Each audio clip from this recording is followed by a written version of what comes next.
Warning, the following program is designed for casual wrestling fans and is meant purely for entertainment. If you're SAWFT, proceed at your own risk. Viewer discretion is advised. Brother, I'm going on a wild Hulk Hogan.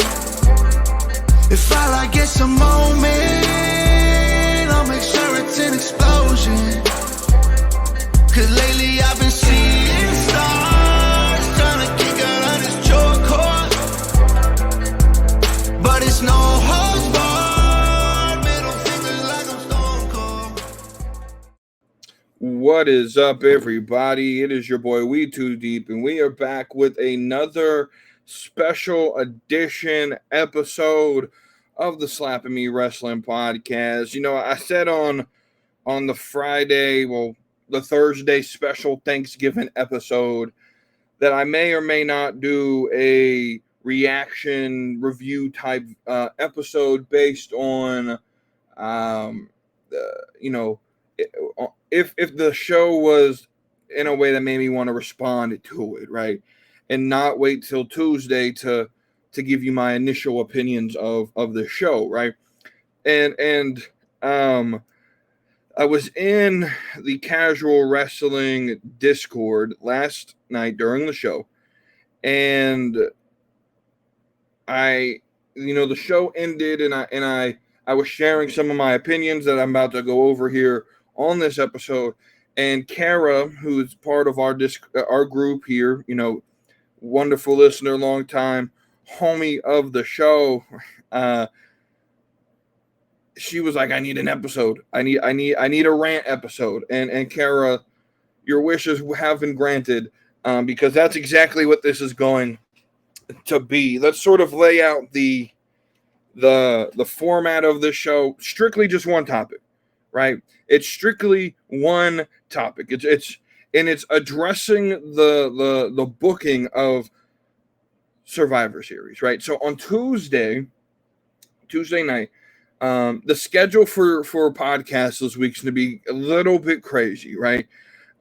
Because of the holidays, and we're getting into different times here. The work schedule's changing a little bit just this upcoming week, in that I'm off Tuesday instead of a Thursday or Friday, right? And so instead of giving you guys two episodes on Tuesday, because I think that'll be a lot of content and a lot of just podcasts in general for me to have to plan out and record. What I'm going to do, I will record an episode Tuesday morning. That episode will be the Friday episode. I will have it scheduled to release Friday. And then the regular Tuesday show with Wavy D will be recorded Tuesday night. But so that's really the only change, right? So I got a lot of podcasting ahead of me. Those shows have all been planned out, right? There's nothing going to be changed to them. We've already planned it out, right? To where they're right. But on the Tuesday show with Wavy D, we'll dive deep on his views of Survivor Series, and my more thought out views of it in response to his views, right? But today, what I want to do here today is give you my initial views of Survivor Series. Now, going into that, I'm going to do two things. I'm going to give you my initial view of Survivor Series, and then what I want to do, because if you could see the title of the podcast, the title of the podcast episode is Triple H, my man, this booking his ass. Right now, this was quite literally my tweet. Like, I don't live tweet shows. I don't do all of that stuff, right? If I'm tweeting during a show, I feel this. That was my only tweet, and then I ended the show quote tweeting that again and saying, as I said, this booking is ass, right? And so what I'm going to do is I'm going to break down the 5 matches with what I think are the questionable issues with that match, right? Then the second thing I'm going to do, the second part of this episode, is give a realistic, rational grading of what Triple H has done booking this year. I'm going to go through essentially 2024 and what he has done, and what I want to do is take away this idea that Triple H somehow wins Booker of the Year because of certain things that he's booked, right? I'm going to give him his praises, but I'm going to critique a lot of what I believe is a really bad year storyline-wise in WWE, because the narrative about Triple H is this, right? The narrative about Triple H is when he's on fire, he's on fire. But my issue with Triple H's booking is he does several things that annoys me. The first is he tries to outsmart the fans. And doing so, a perfect example of this is this Jade situation where Jade gets pushed onto the car, right? And initially, everyone's response is it's got to be one of three different possibilities, right? It was either Bayley, I think Naomi could be a reasonable guess, or it was Nia or part of that team, right? And Bayley's the one that I think a lot of people are starting that, like, that's what they want you to think. And Triple H tries to outsmart the fans, and someone like me says, no, let's think back for a minute. It's Bianca, right? But the fans who just don't understand what Triple H tries to do, they see it as, oh, it's Bayley. Bayley's obvious. Well, that's what he wants you to think. He wants you to think it's Bayley so that when he reveals it as Bianca, he could say, I got you guys. You thought you had me figured out, but this is the surprise, right? And it makes for some questionable booking at that. But also what he does, and we'll talk about this a little bit later, is he coasts for 75% of the year, and casual fans and fans of WWE give him a pass.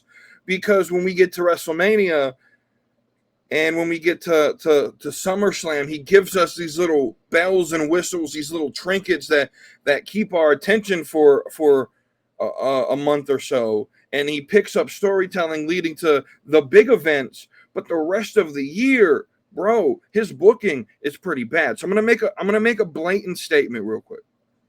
First off, I'm an equal opportunity hater, right? Triple H this year has been on the same level, if not worse, at booking than Tony Khan. That's my thesis. That is, call it a hot take, call it whatever. That's what I want to try to prove to you at the second part of this show, right? But let's get into Survivor Series, right? And before, well, let's slow down. Let's back up a little bit.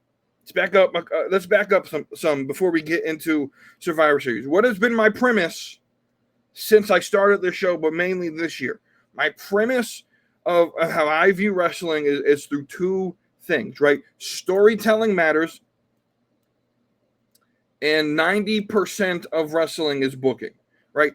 How many times did I make an episode last year in season 2 of this podcast in the year 2023 and going forward even into 2024? How many times have I said the phrasing that booking is 90% of wrestling, right? And so let's look at the stories that we have and understand how I view wrestling is that your week to week is building your story to get to your PLE, and then your PLE is supposed to do one of two things. And it's really supposed to really do both of these, really. It's supposed to continue storytelling where storytelling needs to continue, or create the interest in a new story. And I personally do not believe with the booking that we got last night that Triple H accomplished any of those two things. So let's go match by match, right? The women's War Games match. Now, from a storyline perspective, from a match perspective, this may have been the only match I really didn't have a problem with in terms of storytelling, but that was because there wasn't a lot of storytelling going into this match. What Triple H did with this match was become super lazy and just take the Liv and Rhea and the Bianca situation, and what he does is then he Triple H is okay ruining months and years of storyline. So, for example, right, Bayley and Io Sky hate each other because Io turned on Bayley, right? But they're teaming in War Games with no explanation as to why Bayley's okay with Io Sky being on her team, right? Bianca Belair and Bayley aren't the best of friends. They spent about a whole year feuding. No explanation as to why they're okay, except for like Bayley came and made a save on Monday night, right? No explanation as to how they're buddy, right? We even see this in the men's Money in the Bank, the men's War Games match where like Punk pissed off Roman Reigns, but because CM Punk saved Roman Reigns from the tsunami off the top of the cage, and we'll get to this match in a minute, and I'll probably rehash this point, but even within that match, CM Punk and Roman were at odds, but because one little save gets made, now they're the best of friends, right? So we'll talk about that match in a minute. Nothing really is wrong with the women's War Games because there wasn't much storytelling going into it, and it was just a bunch of it was a clusterfuck in booking, right? First off, I've already booked, right? So this idea that like Triple H can't book bangers and deep storylines, guys. How many times do me and Wavy D sit on this podcast and book out shows in ways that'll be pretty good, right?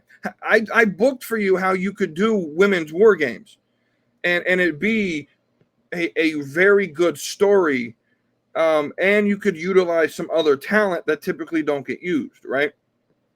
So coming out of this, for whatever reason, Rhea Ripley now gets her get back at Liv. The story probably continues into Saturday Night Main Event, which we'll talk about here in a minute. Right, the story continues into Saturday Night Main Event, where that's probably where it ends, and Rhea's probably getting the title back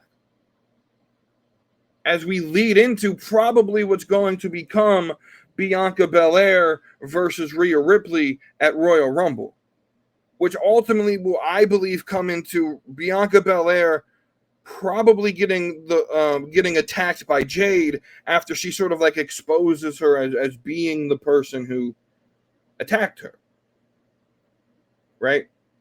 Costing Bianca the match, but right, and then that's how we start the right. But how quickly did I have to figure that out? Right, it's not that difficult to book this shit, right? I've booked, I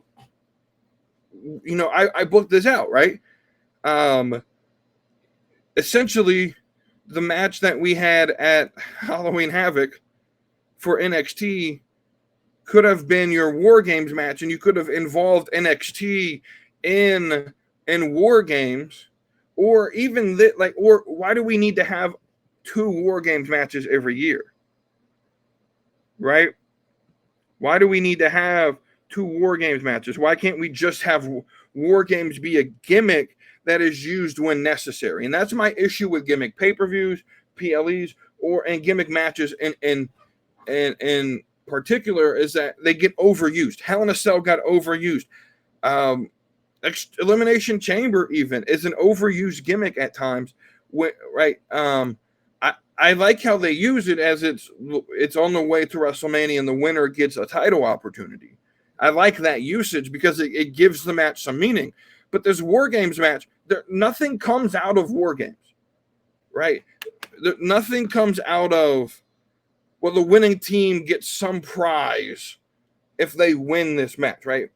And so there was nothing, like even with Team Roman versus Team Solo, nothing at the end, it led to nothing, right? So, yeah, from the jump right now, like let's just say there was nothing really wrong with the women's War Games match, storyline wise, but that was because there's not much story being told in it anyway. My issue is that it doesn't lead to anything, or what it does lead to is the Liv Rhea finale at Saturday Night Main Event, probably a Tiffany Stratton cash in on Friday, in Minnesota, which is her hometown, which has been long overdue. They teased it they did exactly what I said they would do. They did exactly what I said they would do with this tease, right? The only thing I hadn't figured out was how they were going to get the briefcase in the cage. And they did a very good job at doing that, hiding it in a trash can that gets thrown into the ring, right? So Tiffy pulls it out. Liv and Nia laying right in front of her, both knocked out from a move in the cage, right? And Tiffy's teasing it, and Michael Cole selling it as, well, can she even do this? Asking logical questions. How does this work if she cashes in the cage? Does she win War Games for her team as well? If she cashes in on Nia, how does that work? Like, that's the same logistical questions I asked, right? And then Raquel stops it from happening, right? Just a tease, and it's probably going to happen on Friday, right? Let's move on to the next match. The next match was Shinsuke Nakamura versus LA Knight. By the way, I went 0-5 in my predictions.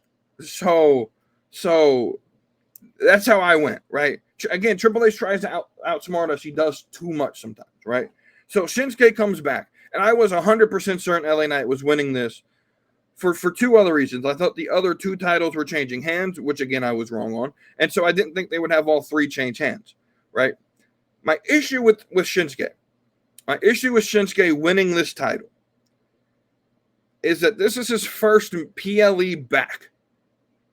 Very little build. He beat up on Andrade, and he beat up on Carmelo, and he beat up on LA Knight, which apparently is the only 4 wrestlers in this title picture, which is crazy. So from a booking perspective, the U.S. title sucks. There is zero momentum in the U.S. title picture whatsoever. And what little momentum you had with LA Knight, you just killed for Shinsuke. Now, for those who saw the title change happening, because, you know, they debuted him with some new music, which is essentially just a new beat behind the current or the old theme.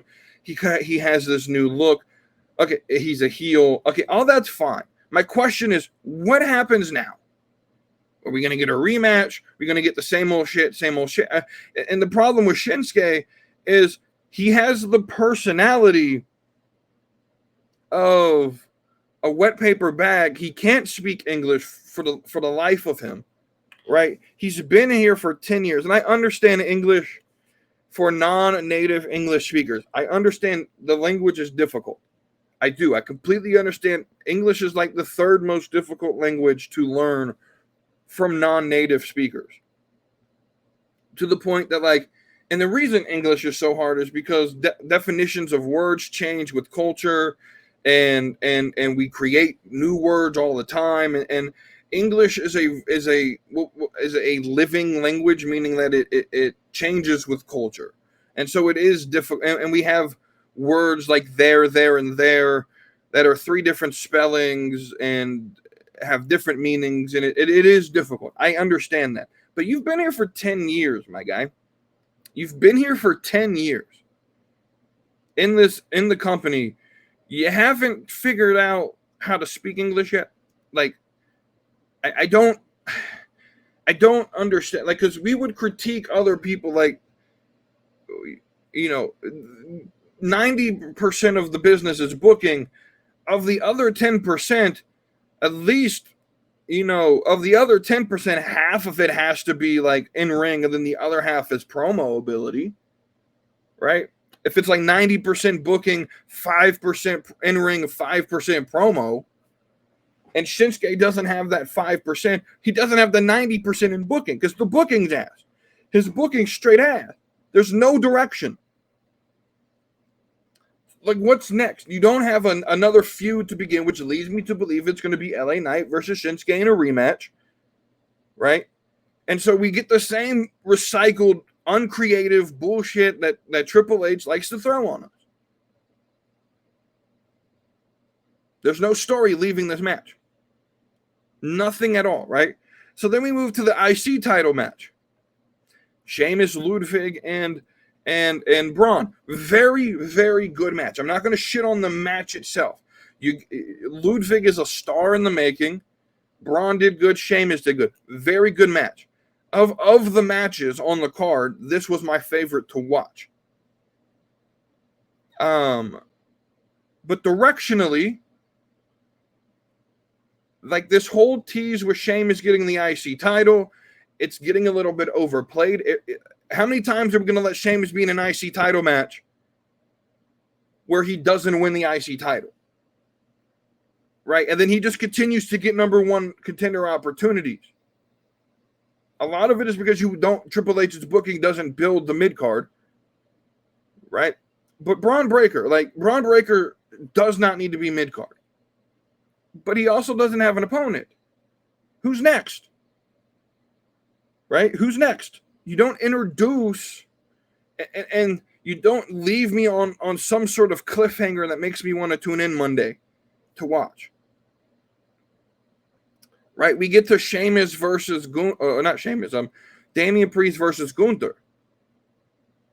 In a match that I 100% thought they would take the belt off Gunther. But again, we get the SummerSlam ending all over again.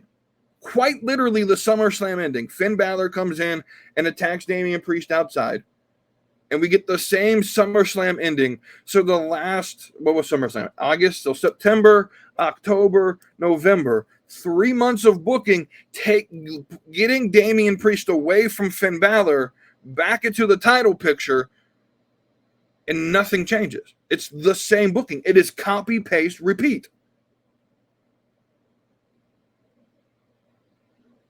It is copy, paste, repeat. Was Finn necessary for this match to happen?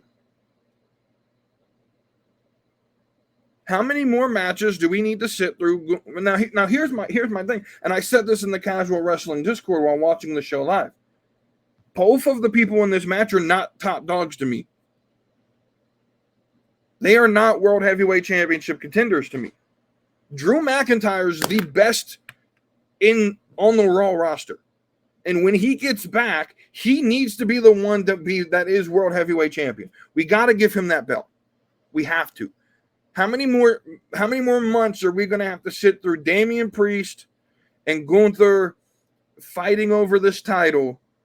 And both of them aren't top tier guys. Like Damian Priest is like upper mid card, can be in this title picture, but he's like transitionary. He's also in his 40s.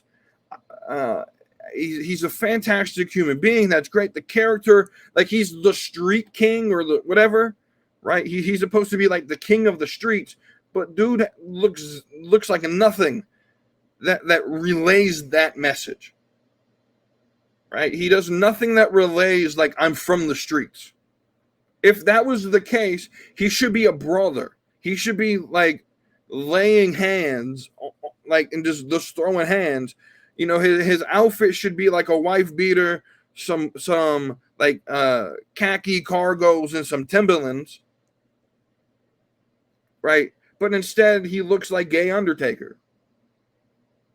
And the messaging is off. The presentation's off of what Damian Priest is supposed to be. And then he keeps losing because this leprechaun keeps popping out of nowhere. And there's no direction for what, like, if Finn Balor needed to be on the card, can he at least defend the damn tag titles? Like, what are we doing with that? And we'll get to that in a minute. Right? And then the last match. Outside of the questionable booking in the match, in terms of with like the CM Punk Roman Reigns thing, like what's going on here? Are we buddy now? There's no ending right now. I 100% maybe didn't see The Rock and winning, right? But showing up. But my question is this: the good guys win. That's the end of the war. So what's next? How do we get to Rock Roman at WrestleMania? Right, there's a reason I said the new bloodline had to win. First off, they're the best version of the bloodline. Right, people can talk about like, oh, the heels came out in solidarity. The guys, they look like an actual faction, dude. They look like an actual team. Right, but what good? Like what's the story progression? Right. Roman should have, and it didn't even have to be Roman taking the pin. In fact, I would have had someone like Punk take the pin. Right? And then a beatdown on Roman Reigns. And a beatdown on the team from the New Bloodline. So you have the match end. You have someone like Punk take the pin. And then you have like a beatdown on the OG Bloodline team, Team Roman. You have a beatdown on them as the cage is raising. Right? And The Rock doesn't even have to be there. You just play the music. You play the music. The New Bloodline sort of scatters, thinking that The Rock is there to, and then whatever you're saving him for, because that's obvious what's happening here, and we'll get to that in a minute. You're probably saving him for January 6th Netflix debut, which is fine. We can get there in a minute. But you just play the music. You have the New Bloodline scatter, but the OG Bloodline sort of like sitting confused, and the show goes off the air. Right? But instead, you get the New Bloodline losing.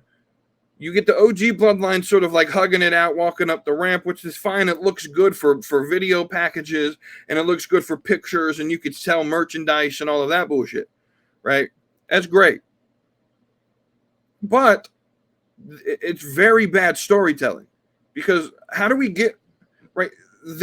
I've always said Mania season started with that event, and there's nothing being done right now that would even make me care one iota about anything on the. If I wasn't already a WWE fan, sort of committed to this, doing a podcast and all of that, right, committing to watching, I probably would stop watching.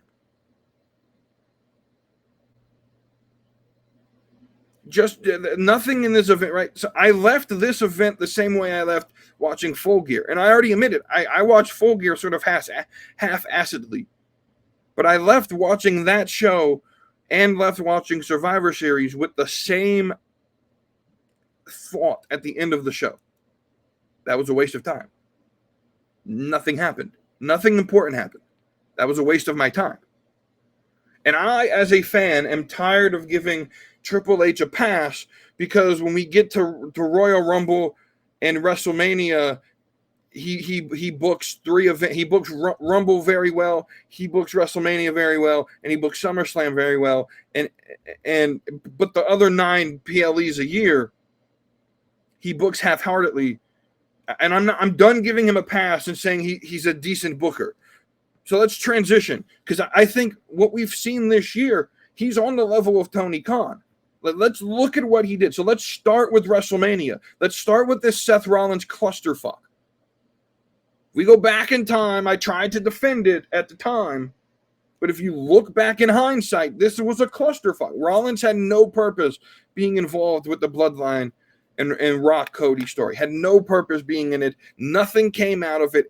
All it did was create one singular moment that led to nothing, and it's a clusterfuck. Right? But at the same time at Mania, you give a super babyface. So what's the second thing he did? He gave a super babyface, Cody Rhodes, the title with 0 legitimate heels to come after him immediately, ruining this title run. Cody Rhodes' title run has been very, very bad. He had 0 legitimate enemies to come after him. AJ Styles doesn't count. And then he finishes like 2 matches with Styles, and then the next thing happens. You book Solo very weak while Roman's away, so Solo's leading this sort of coup, but there's no Roman for it to be the object of his coup. And right, and so then when Roman shows up, now you got to play catch up, and you put everything in super drive, right? Very bad booking of Solo Sikoa on the way to, again, you fix this immediately with one change. Don't make WrestleMania the nostalgia comeback match where the Taker and Rock and Cena and all of them show up. Have Solo cost Roman the title. Have Solo turn on Roman at Mania and then just have Solo continue to run roughshod until Roman decides to return. That immediately fixes the spring and the summer of Solo Sikoa, right? And you book him super weak, give him zero purpose on the card until Roman shows up. That's bad booking, right? There's a positive. Let's get to the first positive. Bronson Reed, very good booking of Bronson Reed, right? And then putting him with this new bloodline makes him automatically a legitimate contender, right? But then what's next? I've complained about this since it happened. You ruin Gable, Otis, Maxine, and the Creeds. Have all been Otis, Gable, Maxine, and the Creeds. You can add Ivy Nile to this as well, but I consider them part of the Creeds, right? Have all been victims and the sort of just casualties of the Bray Wyatt Memorial Fantasy Group. Bad booking. Another positive, Drew McIntyre and CM Punk's feud. Very, very solid. Best feud of the year. Best thing Triple H has ever done. KO's been okay. How you've handled KO. Very good booking. Going to lead to a good match against Cody Rhodes, right? The men's tag division for both Raw and on SmackDown is absolute ass juice. Just complete ass. The Judgment Day, Finn and JD never defend.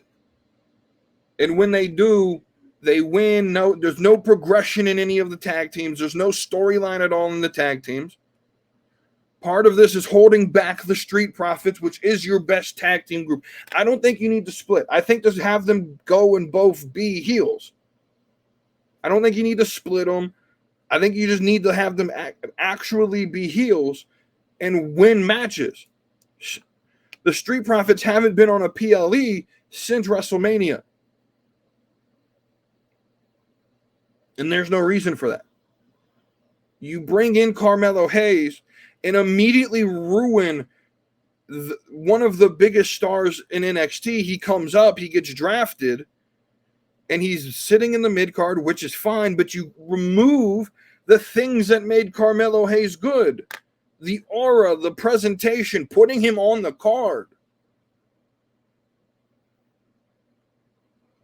Having him be Carmelo Hayes. You bore us with this World Heavyweight title picture with Damian Priest being champion and with Gunther being champion. Complete boredom. This title means jack shit to me. Because even like the Seth Rollins reign was pretty mid. Because it was overlooked by Gunther's IC title reign.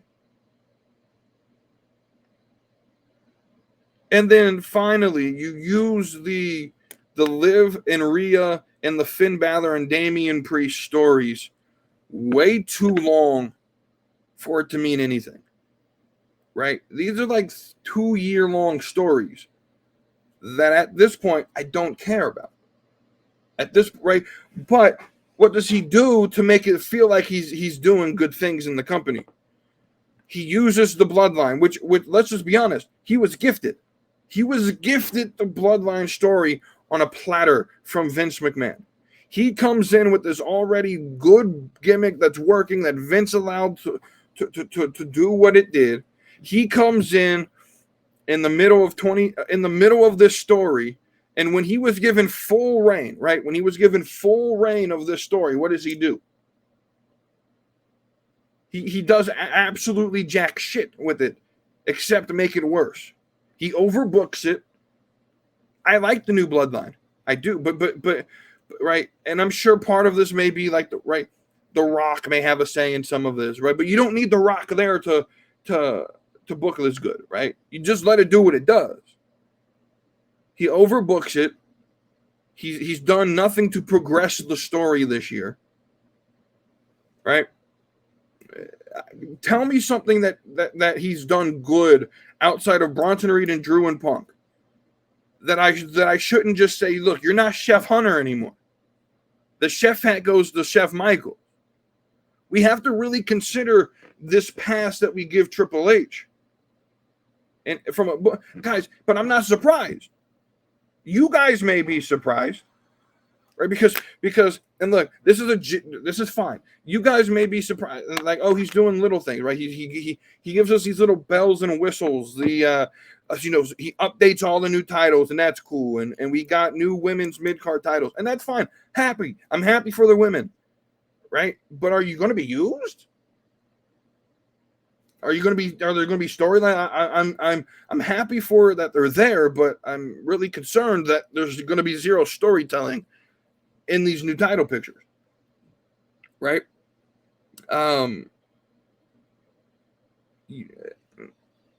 Right, and so like, or he's look at the how good the Bloodline story was for the build to WrestleMania and all, cinematic, and The Rock is guys.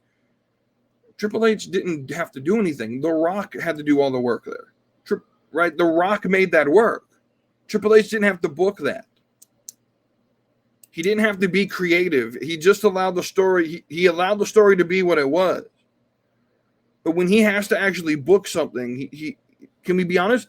He copy paste, right? This Johnny Gargano, Tommaso Ciampa thing, it may be fresh to you guys. If you have never watched NXT, prior to current NXT, it may be fresh to you and you can enjoy this. But as a fan, I've seen this twice already. This is the third time they're running this story of Tommaso and Johnny arguing and not being on the same page. I've already seen this. It's not creative. It's copy, paste, repeat. He does that with stories that he's like, he'll do something and something will work. And so he'll do it with another story, change some of the details, but it's copy, paste, repeat. He's not, right? He's not creative. He doesn't use any of the actual good storytelling, like story arcs that's out there. There's like 8 tropes that you can research on how to tell good stories. And it's fine if you repeat those, but he doesn't do it. And he books these PLEs for the hardcore IWC who just like the matches,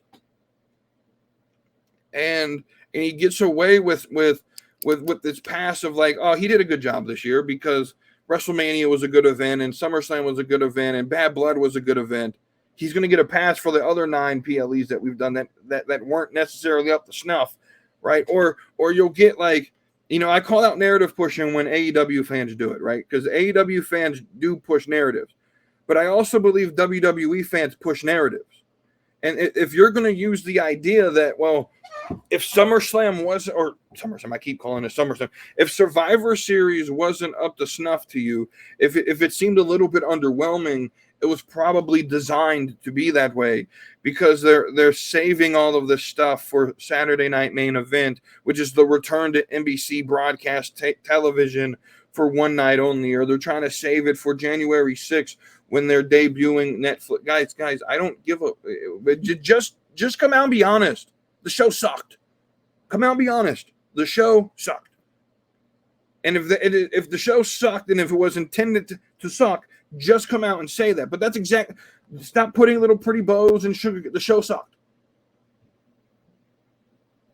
The show sucked. And if you're saving things for Saturday Night Main Event, that's fine. But you got to give me a reason to care. Cody versus KO is going to be a great match. I'll sit there and watch it and I'll enjoy it. But that should have happened last night.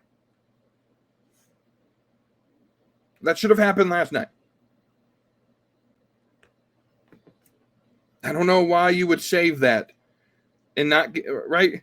If you're trying to save The Rock returning to the Netflix debut, you're doing too much. You got to give me a reason to even make it to January 6th.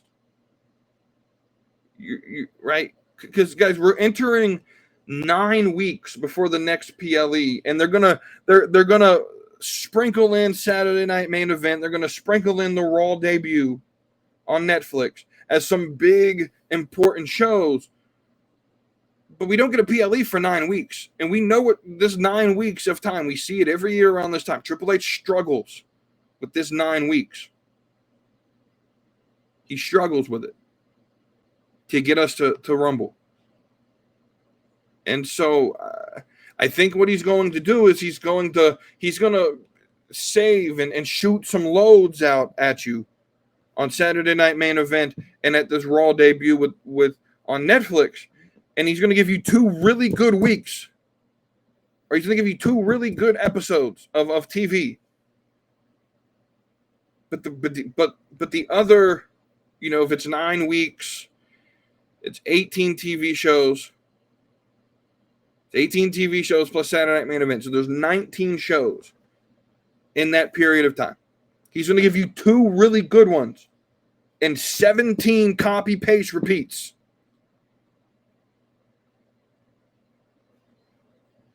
Tell me if I'm lying. And if I'm wrong, I'll come out and say I'm wrong in July or in January or February when we get to Rumble. If I'm wrong, I'll admit that I'm wrong.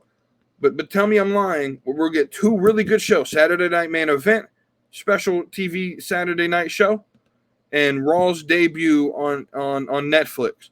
Will be 2 really good shows that will praise Triple H for all of these massive surprises that he was waiting for, right? And the casual fans will say, "See, we told you had to be patient. He's cooking. And then the other 17 weeks, they'll just completely memory hole or overhype because he gave you 2 really good shows. The other 17 shows you'll forget about. That they're not up to snuff.